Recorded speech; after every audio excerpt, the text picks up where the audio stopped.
Good. Thanks for attending. Can everyone hear us? Or hear me? Good. Thank you. So again, as Sarah said, we have Miguel Forte, who's the Chief Medical Officer of Bone Therapeutics, and Adam Gridley, who's the President and CEO of Histogenics. I thought I'd start, gentlemen, by just asking you to tell the audience a bit about the space that your company operates in and any products that you have on the market or in development. Just sort of set the stage. Sure. Adam? Great. So I'll go ahead and start. Thanks, everyone, for attending today. Histogenics is a regenerative medicine company focused on knee cartilage repair. The company's been around for about 17 years. The technology originally came from our co-founder, who comes from Japan, is at the Brigham and Women's and Harvard Medical School. And the concept was that cells, scaffolds, don't work on their own or even in concert. And so we're taking cells, a scaffold, and a bioreactor to mimic what happens in the body naturally. And we're able to regenerate cartilage. We have been through the war on the regulatory side of watching the regulations develop as we were trying to develop our products. So we just completed a phase 3 study.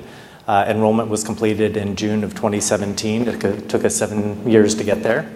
And from there, we will file our BLA next summer, and hopefully we come onto the market in 2019. In parallel to that, we've been doing quite a bit of work in Japan and taking that technology, whether it be first to Canada, but then to Japan and other areas as well. We control manufacturing from sort of soup to nuts, and it allows, hopefully, for us to bring a number of platform indications forward in the future. Good, thanks. Miguel? Good morning, everybody. Thank you again for asking me to come here. So Bone Therapeutics is a spin-out from the University of Brussels with more than 10 years of existence, and is developing a autologous and allogenic osteoblasts for the regeneration repair of bone, both fractures as well as spinal fusion. Started with the autologous approach for an orphan indication, and has then expanded to an allogenic. Reality, the same product. The difference is either patient to patient or donor to patient. We've just recently press released our clinical results, both in spinal fusion and in long bone fractures, both of them positive, even though not controlled, which kind of, one of them actually with the DSMB suggesting for us to stop because of positive efficacy, and then moving on to the next stage. So we are a few steps behind you in terms of approach to the market, but I think we've suffered encounters with regulators as well, and challenges like yourself. And again, just to complement, we have our own manufacturing, and we recently have also announced a partnership with a Japanese company for our autologous product. So again, very much in the same space. You're at the extremity of the bone, we're in the middle of the bone. Good, thanks. So one thing I want to follow up on is you had mentioned, Adam, the fact that you work with both cells and scaffolds. And so there are two components that you have to optimize for. What have been the particular challenges that either of your companies have faced? Has it been more on the manufacturing side, regulatory, investor interest, medical acceptance, payer acceptance? Where do you see the particular challenges for a tissue-engineered product? All the above. I was afraid of that. We only have 30 minutes. Well, and this will be a little bit of therapy here as we talk about the history. Actually, we've learned a lot, and I think initially part of the challenge was the regulatory environment. How are they classified? Originally, these were minimally manipulated tissues with the FDA, and then they became BLAs. It took the agency about 15 years to come out with guidance documentation. They've been great to work with, to be perfectly candid. It was a new area. Yeah. How do you demonstrate clinical efficacy? How do you regulate this from a manufacturing side? Yeah. So we were learning just as they were. So it's been very collaborative, but that's really tough to attract investors where you can't even tell how the product's going to be regulated. Secondly, supply chain. We had to fully integrate and bring in all of our critical raw material supply because many of the suppliers said, we don't want to be in this business. Yeah. Or we don't want multiple regulatory agencies coming in for what would be classified as raw materials. all of a sudden are looked at as biologics. So just we've survived because we've had to. We've had to get creative. We've had to work with the regulators, and that has been overwhelmingly very positive, but it's really tough to attract investors when you've got all that uncertainty. Now, the bright side is, as you get to the end of this, you can then leverage those investments. We're 17 years in, close to $200 million invested, and now all of a sudden there are new product opportunities. We're going autologous to allogeneic. We're doing work in iPSC. All that comes out of the investments that we made. So we try to be optimistic, but we've learned a lot. Yeah, $200 million in 17 years isn't bad. That's not a big spend. Yeah, that's right. Miguel? Yeah, again, similar experience. I'll point out to a couple of things. Starting what you mentioned, scaffold or no scaffold. One thing that we try to do, not necessarily always succeeding, is to separate the development from the scaffold from the product itself, so that we don't get trapped on a choice linked to the scaffold.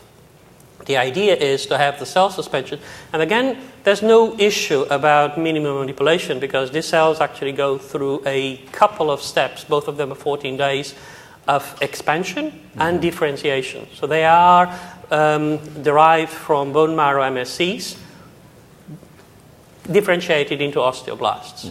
The cell suspension, then, we call it the product, right? And that product, we may use it without scaffold for long fractures or with scaffold for spinal fusion.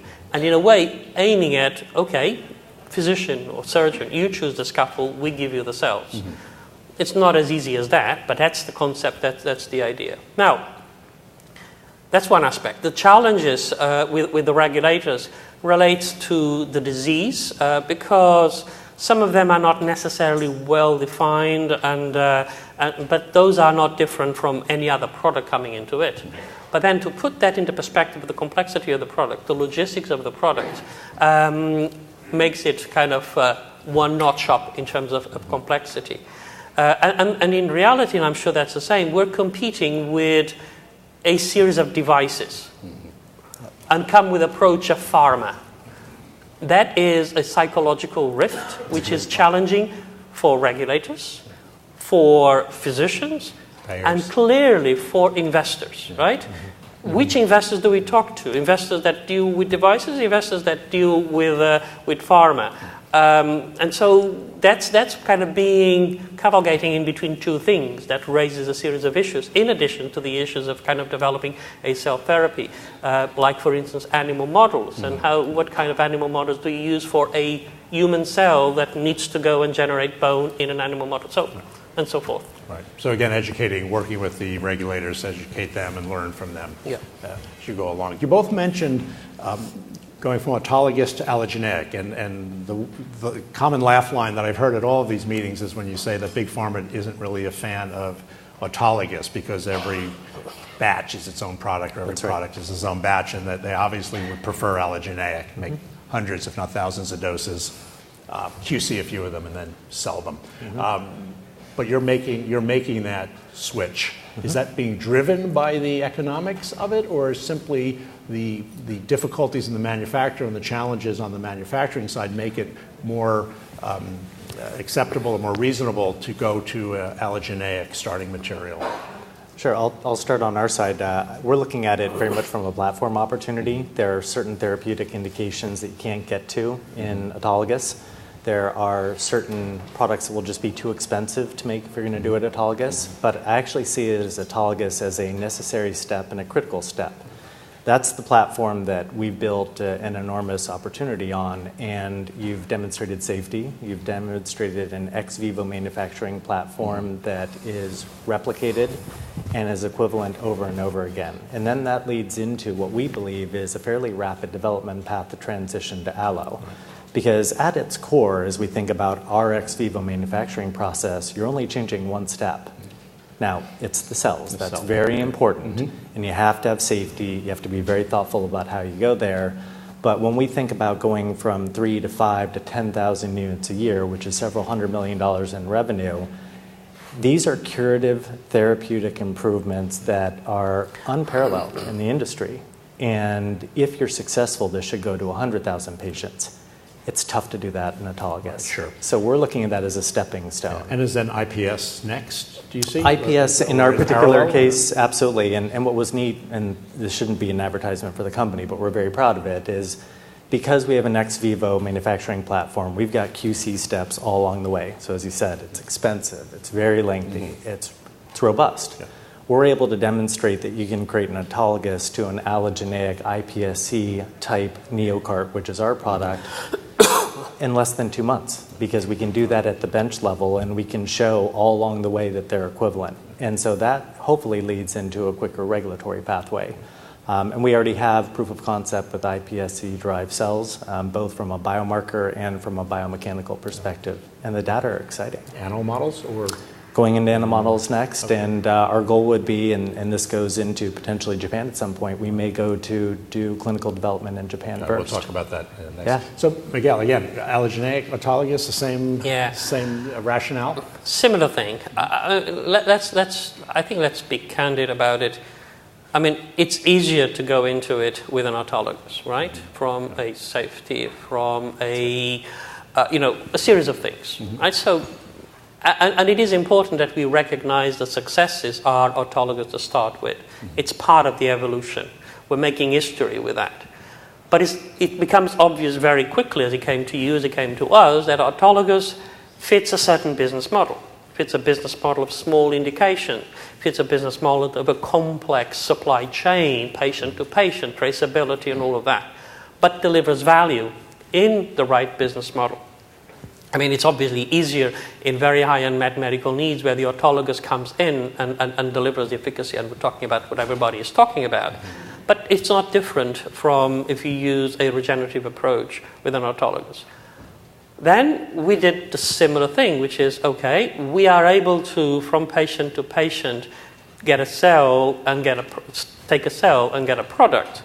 Let's go one step further and get a donor, and consequently have a batch with multiple doses, multiple products. So the driver is essential, the feasibility to go to a higher scale and a different, more competitive, more return on investment, more viable for everybody business model. Now, it comes with different costs, right? You go from patient to patient to donor. I mean, is it a cell bank? Is it how many donors do you need? How do you characterize? I mean, what about immunogenicity? What about all of those aspects?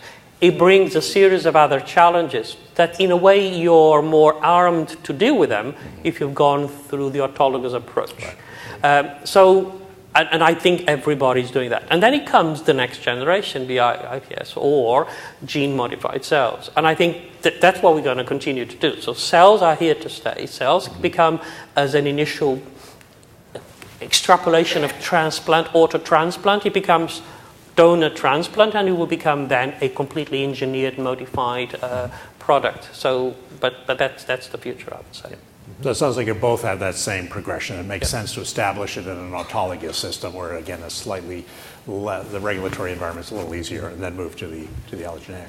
That's our thought process. We describe it to investors because I have to put on sort of my pitch hat quite a bit and simplify it, is instead of spending another 17 years to make a product, maybe it takes another 5 years to get that second product. Right, and a lot larger scale. That's right. Right. So you both mentioned Japan, and I did want to talk a bit about the new, the 21st Century Cures Act, Japan's Conditional Approval Act. Has that influenced your choice of study centers? Has it influenced, have there been surprises that you've encountered? I know Histogenics is in Japan running a trial. Your owners or your founder, you said, is Japanese. Might make it a little easier. Have you encountered any surprises, and are you taking advantage of that? Have you applied for RMAT designation, for example? Tissue engineered products are listed as something that can be designated as such. I think so far we only know of 7 that have been announced. They're all cell therapies, not tissue engineered products. Where do you see the opportunities there, both in the U.S. and in Japan? Sure. Do you want to start on this one? Yeah, well, let's first start to say that we're a European-based company, and we currently conducted all our studies in Europe alone. Right. Nevertheless, we have sat down with the FDA, as we have sat down with EMA, and we have sat down with competent authorities. But clinical trial-wise, and let's take one step back. Through those discussions, we realized that there's multiple challenges. For instance, just take one example. The way the authorities see the need for the indications and how to measure those indications, it is different, right? So that in a way has driven us to stay closer to home, where things were to a certain extent easier, and easier from a logistic point of view, and also easier from the interpretation and the ability to interact with the authorities. Even though I think there was more related to the pathology and the interpretation of the pathology rather than the cell, but it is what it is in the end. So. Just to say that, so for the 21st century, I mean, we haven't taken advantage of it yet, but the time will come. Now, Japan, I think it had an impact, because the willingness, I think Japanese companies say, okay, this makes sense here. It's probably, take the company we partnered, has been a key player in the orthopedic field. And has now realized that going on to cell therapy is potentially a good opportunity for them in the internal market. So I think that's an immediate consequence. I think if it wasn't for that, the discussions might have taken place, might have taken longer, and it might not necessarily led to the same willingness to do the deal. So I think the regulators, this is interesting because. This morning, people were talking about things are different from small molecules and previous. I mean, I've been a regulator. I was a member of the European Agency for a while. I think regulatory came on top of established pharmacodynamics and pharmacokinetics. Here, I think the regulators are making the evolution and the learning together with us at the same time. And so we're more partners here on cell therapy than were being assessed on small molecules, if I can put it this way. And I think that's a good way to be, and that's a good way to really benefit the patients in the end, but we need to take advantage of it. In other words, we need to be forthcoming on the discussions, willingness to learn and teach and accommodate, because in the end, we're doing the journey together. And it's filtering benefit all the way down to willingness to invest. And Adam? So a number of themes and trends that resonate with us as well. For maybe starting with the US, we have not applied for the RMAT designation. It's fairly recent. Our industry, or our therapeutic target, which is cartilage, is characterized by a couple of products that have been approved.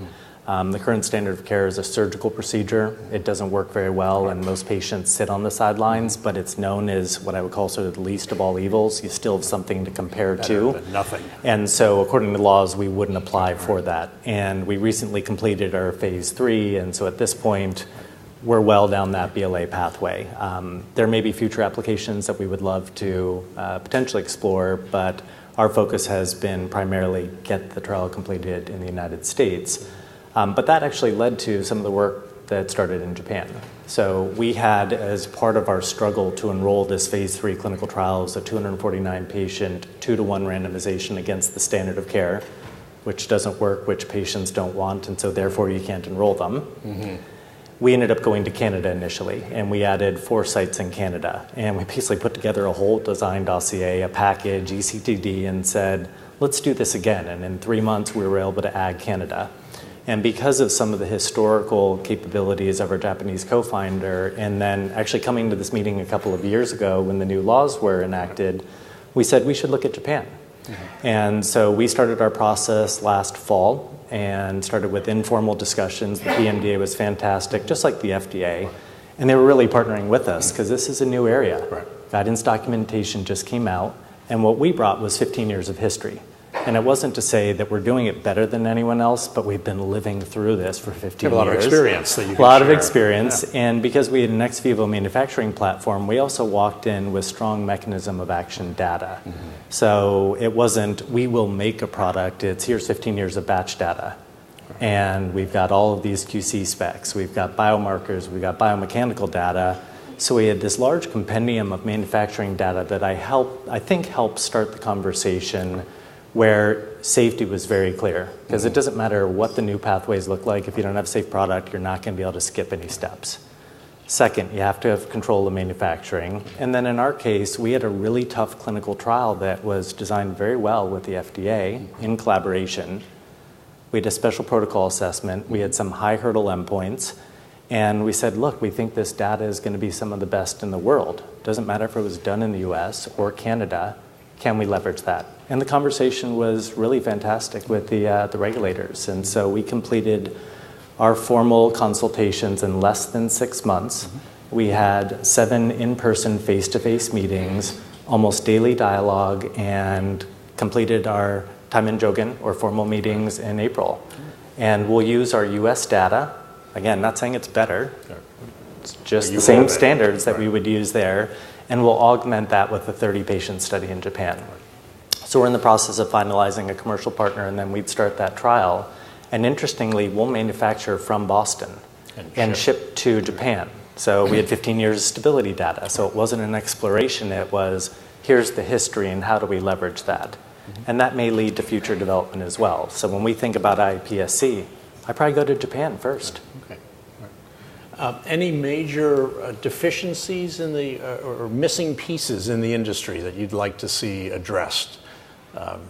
In terms of expertise, outsourcing support, anything that the field can benefit from?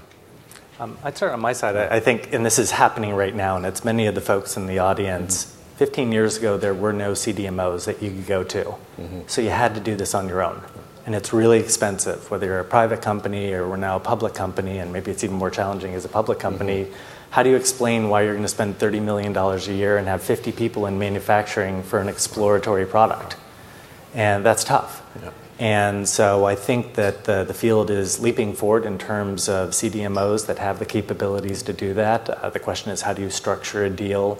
When you think about yields, for example, if you have a yield issue, who pays for it? Right. Is it your process? Is it capabilities of the partner? And that's the tough one, is how do these models work? So I think there's been a lot of great advances on the technical side, and there now are service providers that you can go to. And it wasn't that it had to be made here, it's just we had no choice many years ago. So I think there's a great opportunity that's really accelerated over the last couple of years, and hopefully helps a lot of these small companies that are trying to do this on their own. Maybe we don't have to in the future. Miguel, you said you're doing manufacturing in-house as well. I couldn't agree more. I couldn't agree more. I think, doing clinical trials is easy. Showing the evidence is easy. All of that is easy. Manufacturing is difficult. It's essential, right? And I think it is where we should always, when I say it's difficult, it's really what requires a lot of attention, a lot of effort, a lot of strategic decision in terms of, do we manufacture in, do we manufacture out, how do we tech transfer? And clearly, I came from the monoclonal field into cell therapy about 10 years ago. We were in desert land, right? And there's a lot of oases appearing now in terms of things that we're starting to see, and clearly that is making the difference. Yeah. I think any company will succeed or fail based on how he handles the product aspect. First and foremost. There are other elements, namely money, for instance, but manufacturing is probably the more important one. Okay, we have about 5 minutes left. Can I invite questions from the audience? Is there any question for the panelists? We have a funny-looking microphone here. If you just want to hold the microphone. Is that a box? I'm going to throw it to you, so. I can't see with the lights here. Yeah, no, I'm looking, Tom. Okay. Yep. All right. Toss it.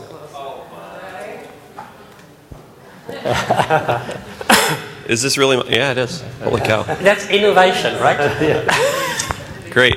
John Rowley. Wow. John Rowley, Rooster Bio. So I think I really take your point, on the lack of places that can contract manufacture such complex products as engineered tissues. So, how many of the CMOs are out there that will even talk to you about bringing these processes in, and then can you do that cost effectively with autologous engineered tissues, let alone allogeneic ones.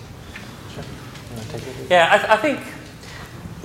I think that there's multiple elements that go into it. First of all is how your how your history goes, and sometimes we build our own manufacturing and then we stick to it, and then the funding. I mean, it will enable it or not.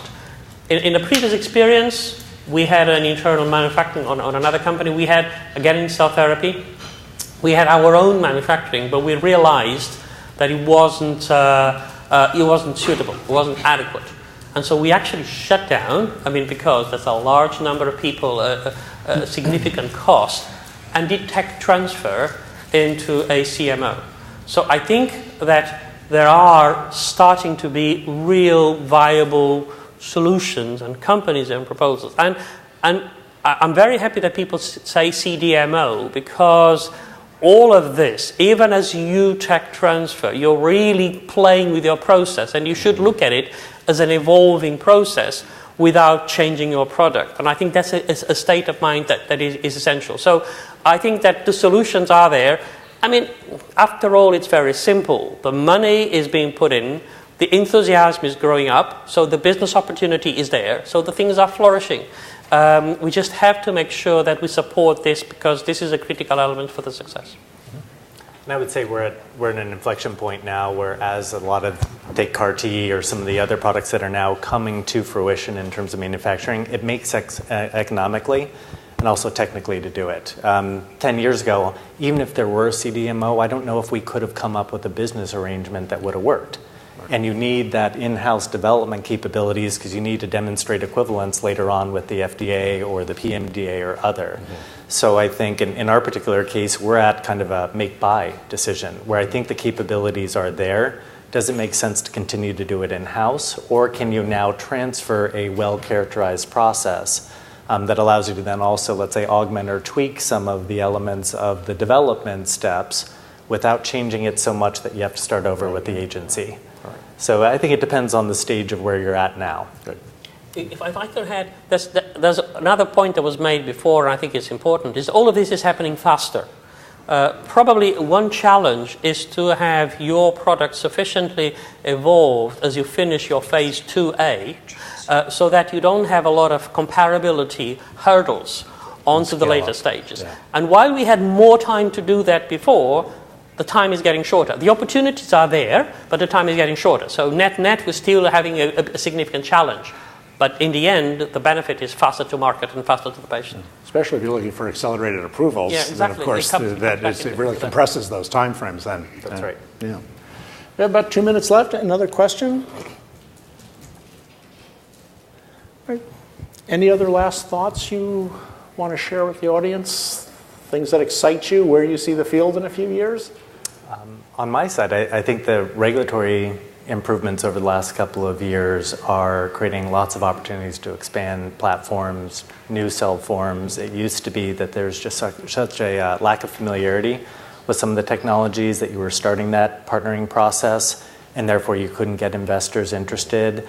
Whether it be some of the most recent wins, which are great for patients on the CAR-T side, gene therapy, it's good for the industry. So I think we're on the cusp of something really exciting, and the hope is that it helps sort of these not so exciting tissue engineering, sort of orthopedic implants compared to, an oncology indication.